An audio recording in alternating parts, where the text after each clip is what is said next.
Hello! Alors aujourd'hui, le tutoriel est sur le Google Form. Alors le Google Form est très utile pour faire des genres de questionnaires à vos élèves.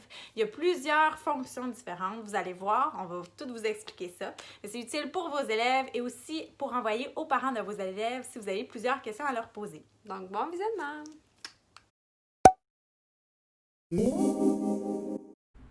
Alors, pour commencer, vous avez deux choix pour créer un Google Form.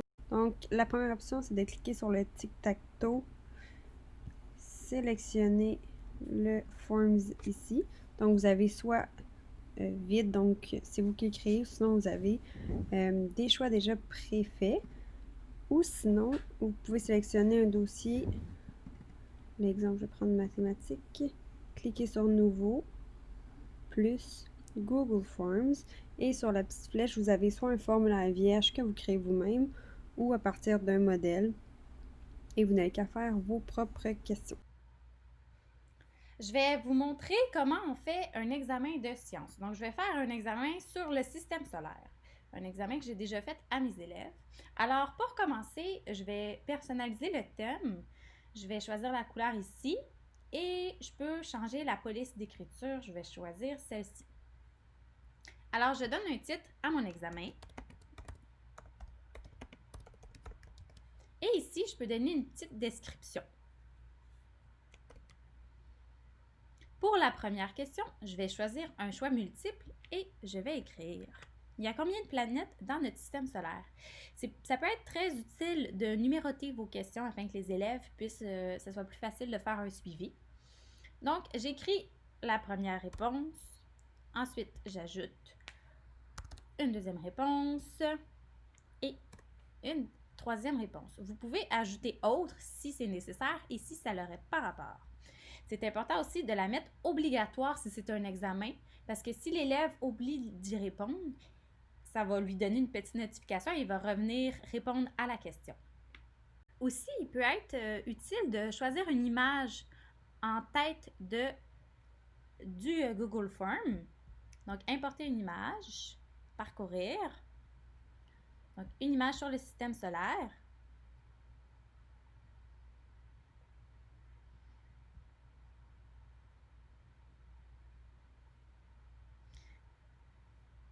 Donc, comme vous voyez, ça change la couleur, mais je peux venir changer encore les couleurs pour que ça soit plus beau. Parce que ça fonctionne avec l'image. Alors, ensuite, je viens ici et j'ajoute une question. Donc, je peux la déplacer en dessous. J'écris ma deuxième question.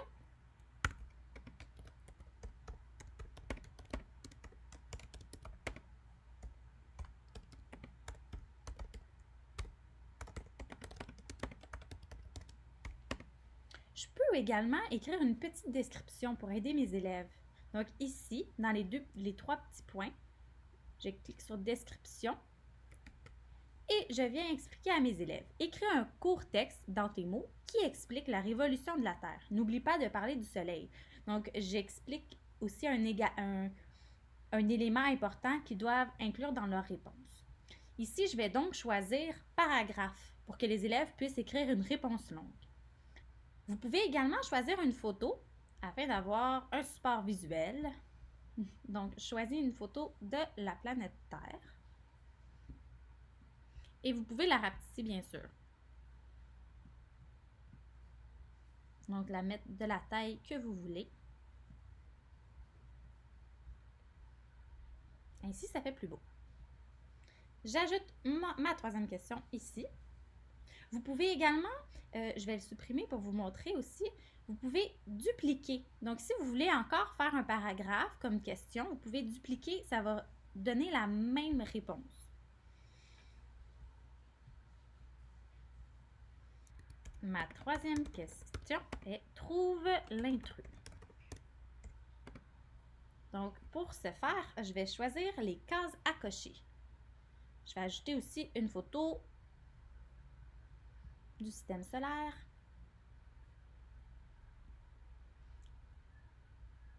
Je vais la rendre plus petite. et je donne une petite description. Coche les planètes qui ne font pas partie du système solaire. Alors, je donne plusieurs choix de réponse à mes élèves. Donc, avec les cases à cocher, il va pouvoir choisir plus qu'une seule case. Donc, il va pouvoir choisir 2, 3, même 4, selon le nombre de cases que vous allez écrire.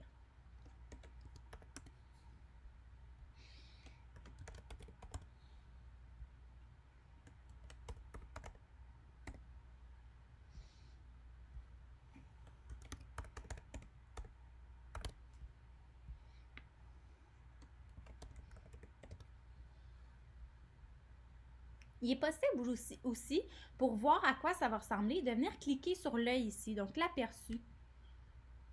Comme ça, vous allez voir que, vous voyez, obligatoire, j'ai oublié de mettre les autres obligatoires. Ça, c'est souvent quelque chose que j'oublie et qu'à la fin, je viens remettre toutes les questions obligatoires. Mais vous voyez à quoi ça ressemble. Donc ici, l'élève peut juste choisir un. Ici, il va écrire un texte.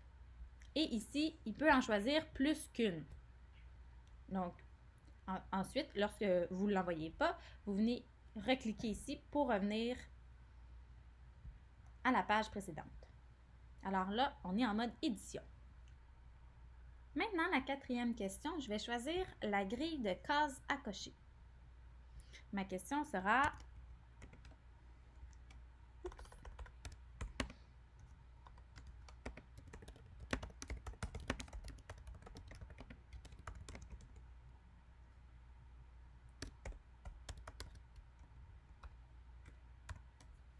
Donc, à quelle famille appartient cette planète?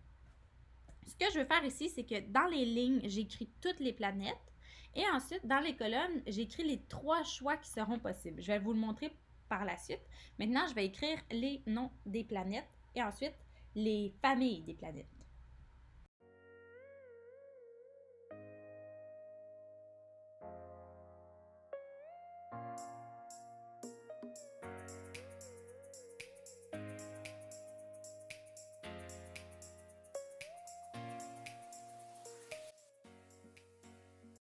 Maintenant que c'est terminé, je veux juste m'assurer que c'est bien compris par les élèves. Donc, je vais inscrire une description. Maintenant, je peux passer à la prochaine question. La 5e question est: de quelle planète s'agit-il?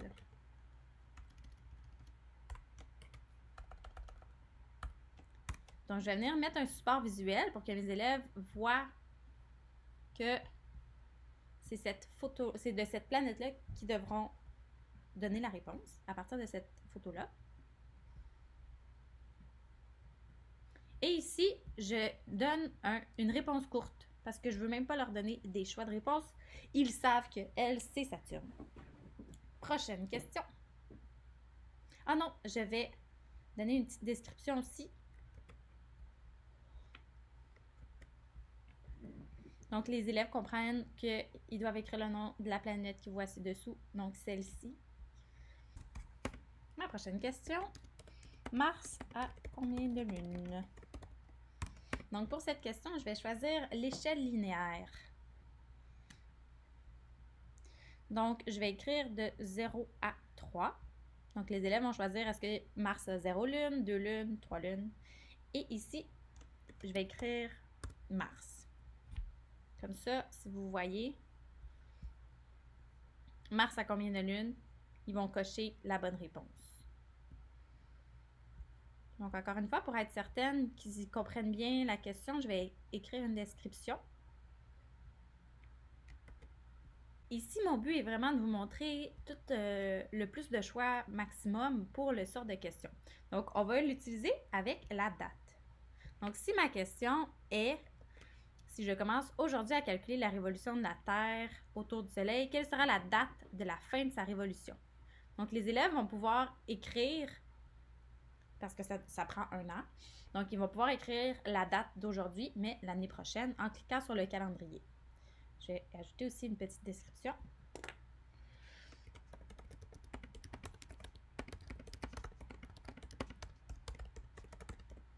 Et je peux ajouter une petite photo. Ça fait concept, là. Un sablier avec le temps, combien de temps ça prend. C'est parfait. Voilà, je passe à la prochaine question. Si je veux choisir une question avec l'heure, alors ça peut être une question comme si je commence à calculer la rotation de la Terre à 11h20, quelle heure sera-t-il quand la Terre aura terminé sa rotation demain? Donc, les élèves vont dire l'heure et je vais écrire une petite description.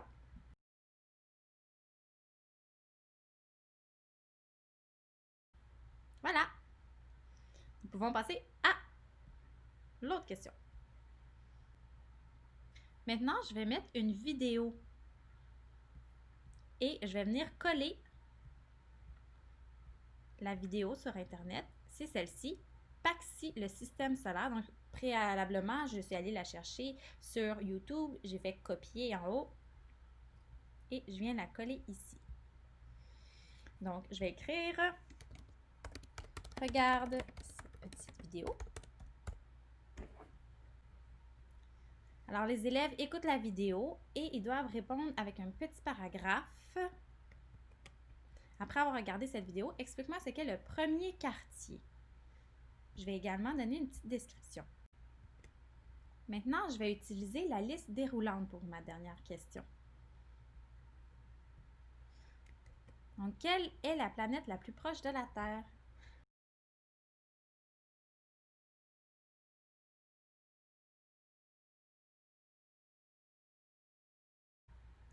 Finalement, j'aime bien terminer avec une auto-évaluation.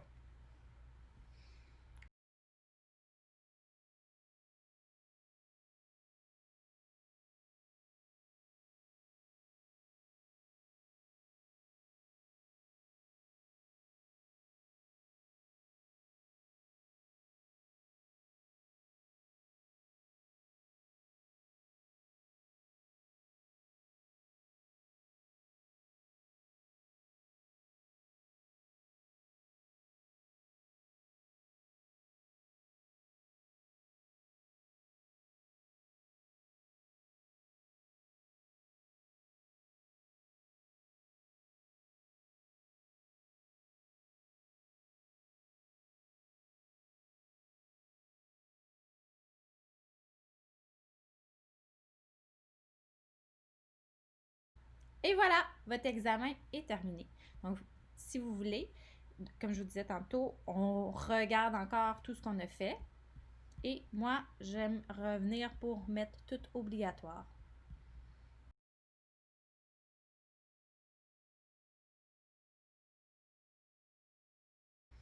Une fois qu'elles sont toutes obligatoires, maintenant, j'aime aller voir l'aperçu de mon examen. Donc, vous voyez ici, c'est une réponse, on l'avait vu plus tôt. Saturne, donc ils écrivent, ça ressemble à ça. Oh, ici, j'ai une question de trop. Donc, ça sert vraiment à ça d'aller voir l'aperçu, de savoir qu'est-ce qui ne fonctionne pas.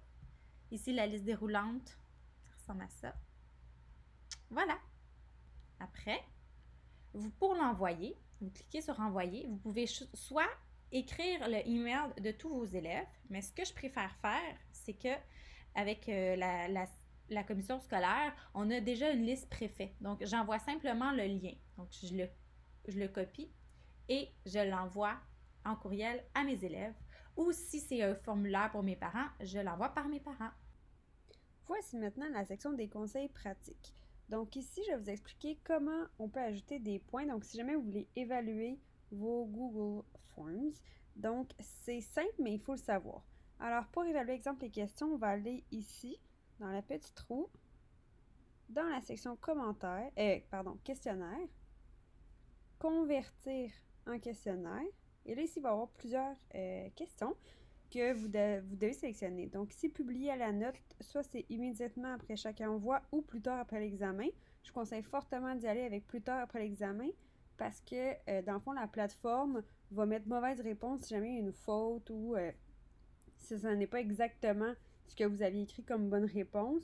Et sauf si c'est en français, vous regardez l'orthographe. On n'est pas censé pénaliser l'orthographe. Si, exemple, c'est en sciences, nous, on veut juste voir, en fait, si l'élève a compris.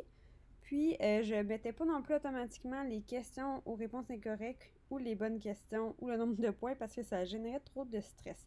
Donc, ils le faisaient comme tout bonnement. Puis après, plus tard, je leur imprimais dans le fond et j'écrivais la note dessus avec mes commentaires. Donc, ici, vous avez simplement besoin de cliquer sur « Corriger » et décider le nombre de points. Donc, je mets exemple 1 point. Et ici, choisissez les bonnes réponses. Donc, exemple, ça va être moi l'option 1 que je vais choisir. Si jamais il y avait option 2, je vais dans « Corriger » et bon, on peut même choisir 2. Ça pourrait être l'option 2 terminée. Donc, l'enfant va avoir automatiquement un point si jamais il y a la bonne réponse. Ensuite, vous avez d'autres options. Donc, il y a le tri des options en mode aléatoire. Donc, tantôt, on proposait d'annoter les numéros pour chaque question, sauf si c'est aléatoire, parce que souvent, si les enfants sont à côté avec des Chromebooks, moi, je préférais, en fait, moi, c'est qu'est-ce que j'utilisais, trier les options en mode aléatoire pour pas qu'il y ait de tricherie.